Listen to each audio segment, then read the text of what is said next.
Now, as advertisers, we always have brand safety top of mind, and that is especially the case when it comes to activating in gaming. Last year, we had a fantastic conversation on this stage with agency leaders who are helping their clients navigate these waters. I'm thrilled to introduce our next presenter, Playwire, who will share their insights into effectively engaging Gen Z through immersive online experiences, focusing on building brand trust on the foundation of safety. Let's hear it for Playwire.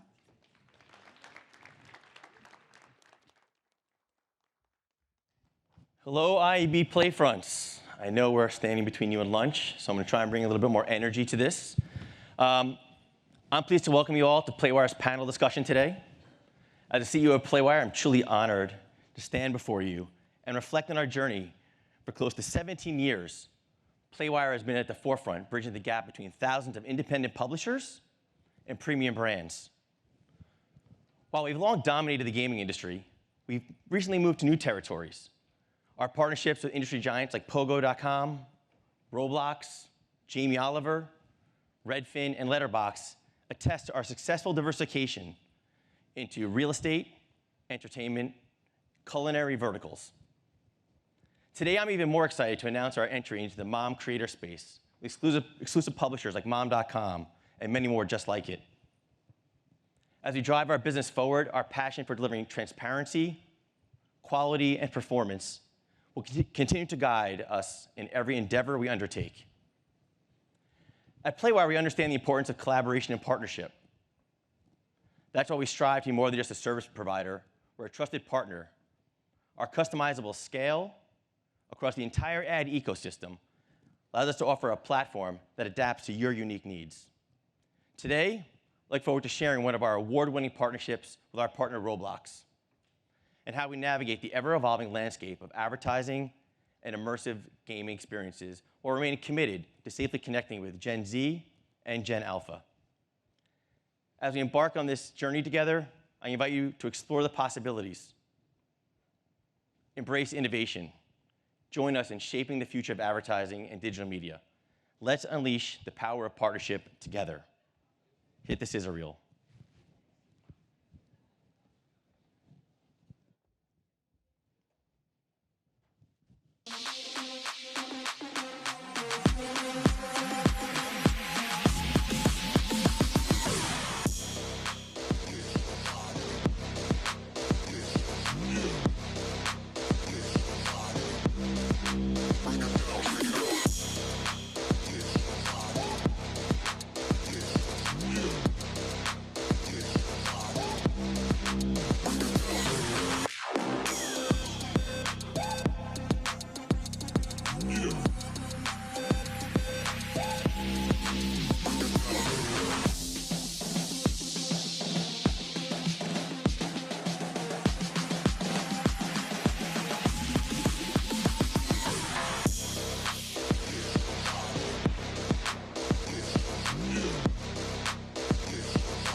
Hello, everyone. My name is Paul Chenier. I'm the EVP of Sales at Playwire. I have to tell you that clicker stress is real. Playwire has been in business for 17 years. You've obviously heard what Jason just talked about. We don't want to waste time. We want to bring out our esteemed panel so we can talk about marketing to Gen Z and Gen Alpha, but mostly Gen Z audiences. So, clicker, work for me. Yes, this is me. Time for a new headshot, I think, pre-COVID. First up, I'm going to invite Pete Baskin, Director of Gaming and Esports at Wavemaker. Pete, come on up. Very important man. Thank you, sir. Welcome. Next up will be Julie Piskin, Head of the Partner Program at Roblox. I have to just make sure I get the pronunciation right. And then, of course, Jason Dubin, CEO of Playwire, my boss, and somebody who's about to get a lot of softball questions. Not true. Fair and balanced, you guys. We're right near 12:11. So thank you guys very much for joining me. We had some really interesting conversations leading into this, really spirited conversations. And it reminded me that, Pete, we started working together 10 years ago. We actually did one of the first ever server-side integrations into a mobile game, hard to say, but we made Buzz the Bee a playable character in Angry Birds. I still can't believe they let us do it. Yeah, General Mills especially, way back in the day. Yeah, Right. making me feel old. I think I had already been a seasoned veteran at that point. So, but here we are 10 years later, and we're talking about 3D immersive integrations into the multiverse, right? The audiences have gotten bigger, the capabilities have gotten better, the stakes are much bigger. But one thing is true, remains true. Gaming in game worlds is still either the best or one of the best ways to reach younger audiences, Gen Z specifically in this world.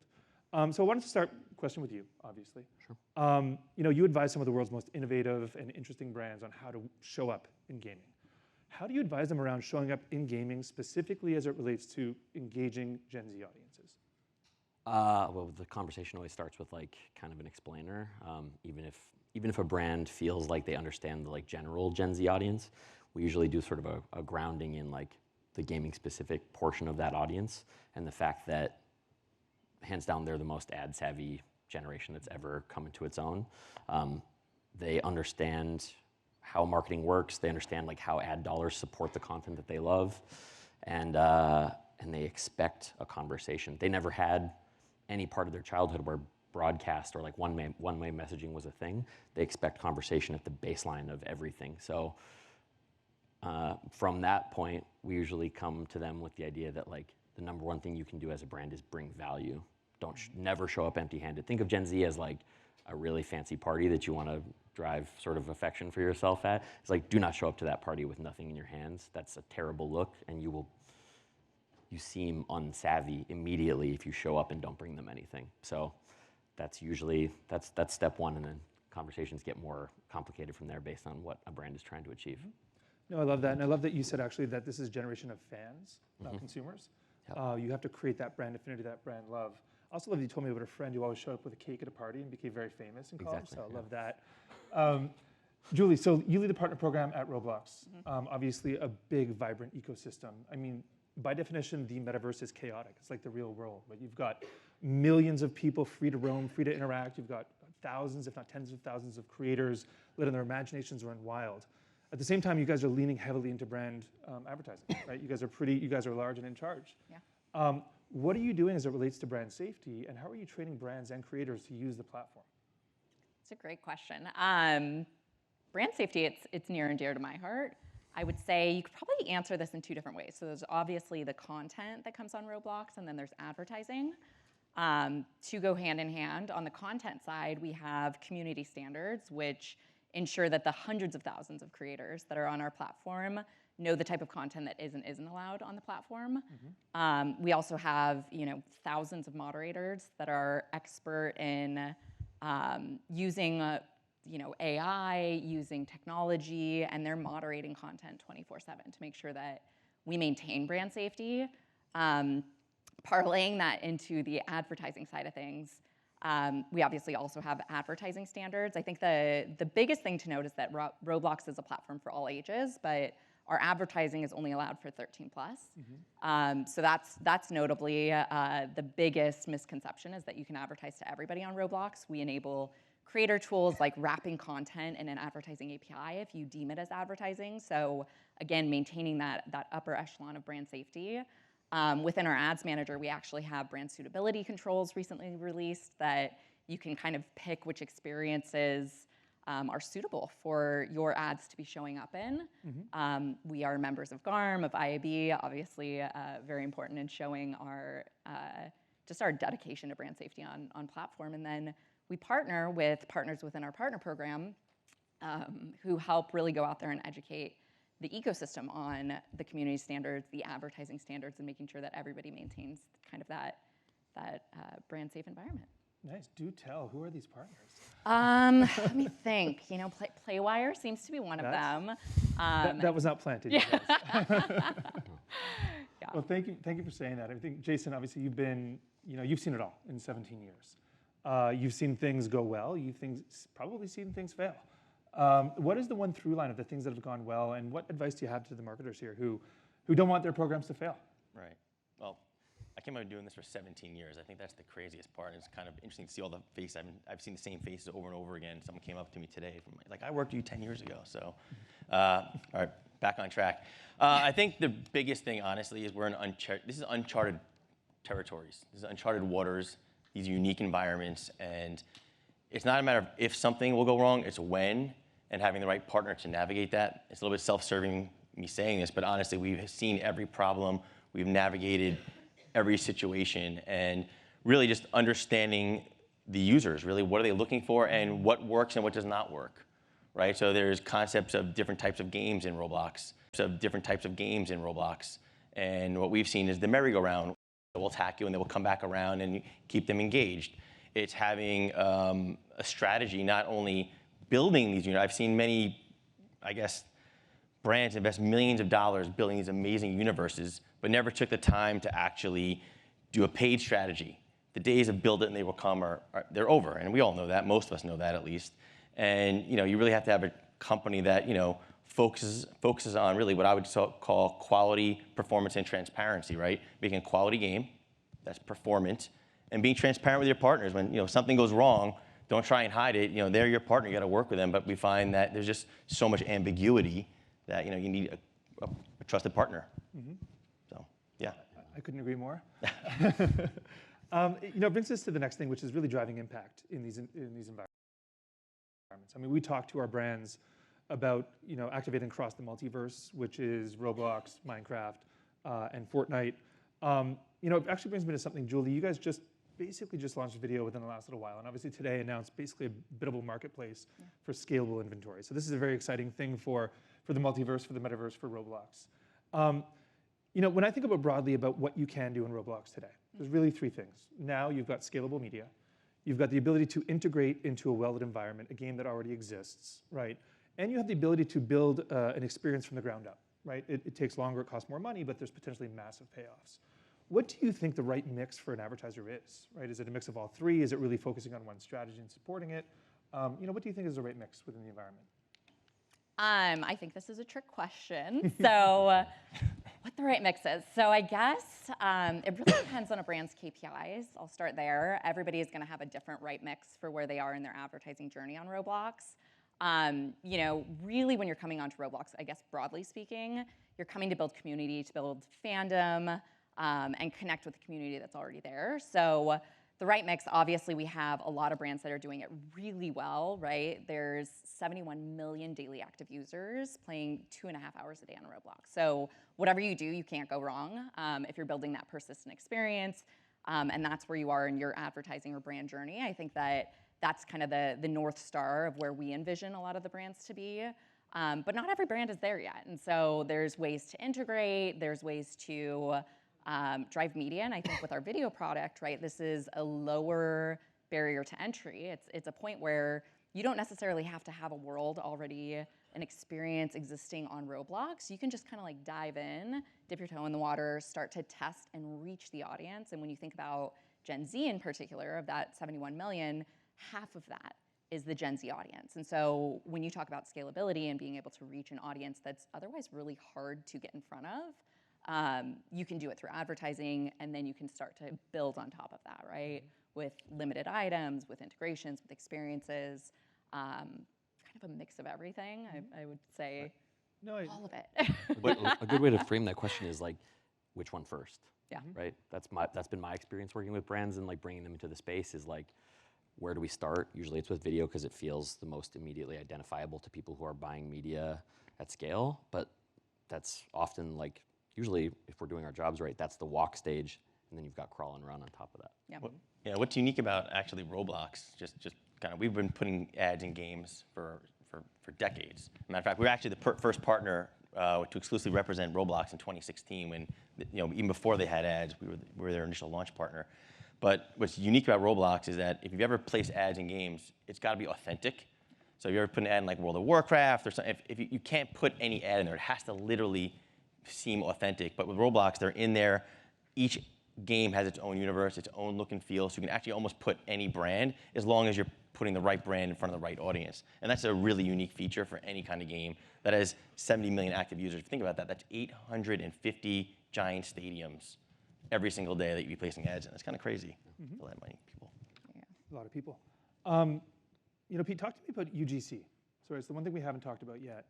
I would love if you could just, I think this is a fairly savvy audience, very savvy audience. Just a quick explanation and maybe just a quick case study of what you've seen work within the ecosystem. Yeah, the bring something to the party metaphor was a total setup for this moment where I say UGC is the bottle of wine that you bring to the party, basically. We've found in so many different integrations that we've done for brands that UGC is a killer way to drive first-time plays, to drive re-engagement, to keep people coming back and to get people excited about just like engaging with your world and spending time there, because it's a reward, because it enables unique expression. I guess like to baseline set, UGC are items that you can earn and then equip in-game to customize your character in Roblox. Did I do all right? Yeah, no, you did great.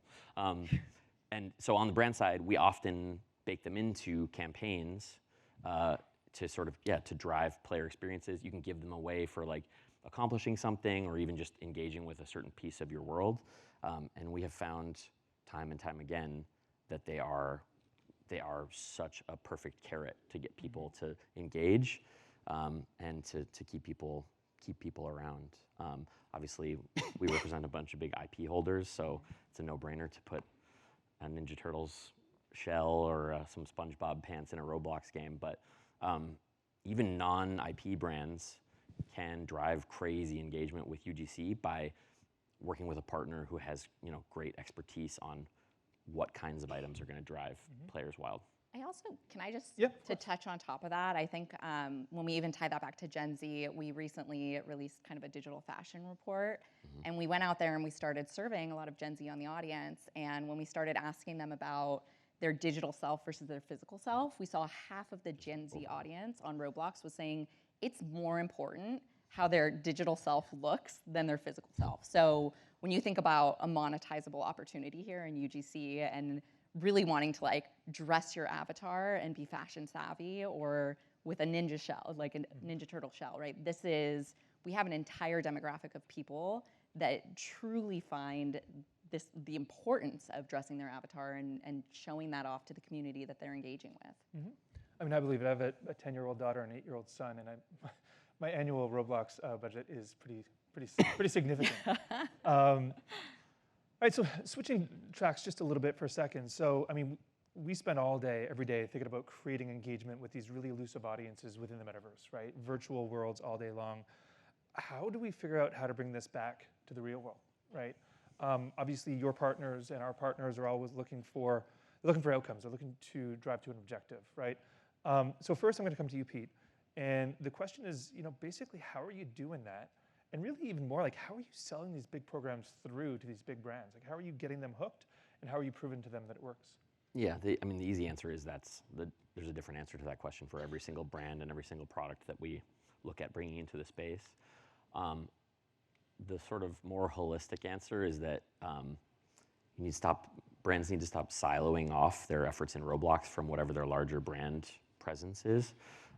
Especially if you're a brand that cares about Gen Z and Gen Alpha, Roblox should be a pillar, honestly. It's where people of those age groups are spending their time. It's really like a social space for them. So if you're gonna, I think about Roblox for our brands much in the way that more traditional media folks think about out of home. You need to be showing up there because it's where people spend their time, and tying your efforts in the Roblox space or in the metaversal space at large into your real world efforts should be square one. They need to feel like one contiguous campaign so that there's not any sort of mental disconnect between oh, I'm familiar with this brand in the metaversal space, but not at all in the real world. Yeah, that makes sense. You have to come full circle with these audiences. Exactly. If you're not reaching them where they are, you're not reaching them at all in this day and age. I think really also one other thing is authenticity. I mentioned that earlier, but for any brands or agencies, let the game developers make the games and tell you what's best. We've seen too many times where a brand will have an edict or a directive and say, we want this or we want that, and that's going to work, and it ends up just blowing up the whole program. So when you think about what you're doing, you're engaging these audiences. It has to be authentic. Let the game developers build something that will make sense for the users, right? It's the users that come first, right? Game experience is no different than any other medium, whether you're cooking food, it's got to be great food. You know, the place, you could build in a hut. The food's great, people will come. If the experience is great and it works well and the dynamics are good, the users will come and they will come organically. So, Yeah. Couldn't agree more. Last question, Julie, with 36 seconds left is, we talk about this real world, fizzy digital. How is Roblox continuing to innovate in that world? 30 seconds and under, go. Innovation, I think Avatar at the heart of it. We've been hearing brands constantly talking about connecting digital to physical self. And without saying much more, because I don't have time, real world commerce is definitely something that we're looking into. And I think you'll see more from us at the end of this year to help brands with that. That's an exciting tease of an announcement. Yep. Thank you, everyone, for your time, for listening in. Thank you, guys. Wonderful conversation. And we're here if anybody wants to have a conversation. Thank you.